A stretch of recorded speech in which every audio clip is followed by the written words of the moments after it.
Prospero was the ruler of Milan in Italy, but he was betrayed by his brother Antonio.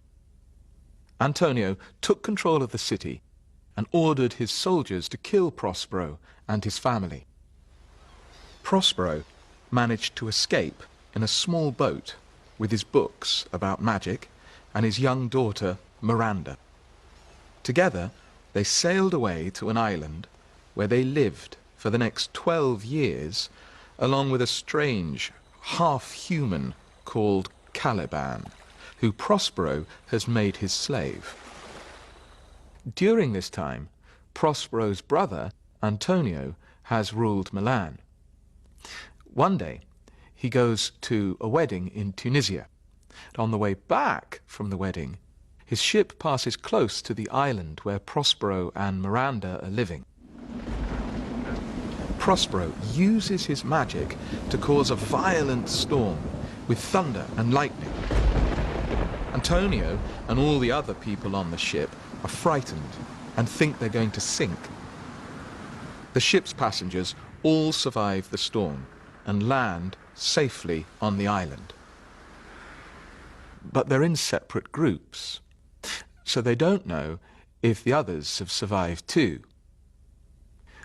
One of the survivors of the shipwreck was a young man named Ferdinand, who was travelling on the ship with his father. Both Ferdinand and his father have survived the shipwreck, but they don't know that the other is alive. On the island, Ferdinand goes exploring, and he meets Miranda. Miranda has never met a young man before, and she and Ferdinand fall in love at first sight. Prospero does not want things to develop too quickly between his daughter and this man, so he uses his magic to make Ferdinand work for him. Soon, Prospero frees Ferdinand from his work and agrees that Miranda and Ferdinand can get married. He prepares some magic for them, and the happy couple sit down to watch the performance. Prospero's slave, Caliban, also meets two other survivors of the shipwreck.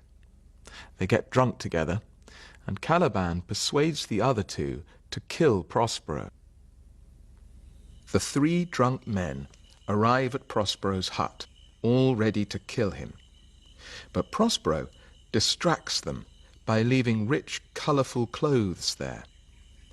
When the three drunks see the clothing, they decide to steal it instead of killing Prospero. They are then attacked by a group of dogs and run away.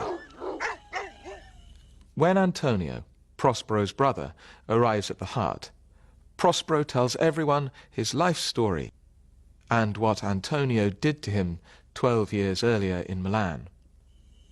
Prospero says that he now forgives Antonio for betraying him. Prospero also forgives the three drunks for planning to murder him. He then reunites Ferdinand and his father. Finally, some sailors arrive and announce that the ship is fine, after all, and is safe and ready to sail back to Italy. Prospero says he doesn't want to be a magician anymore.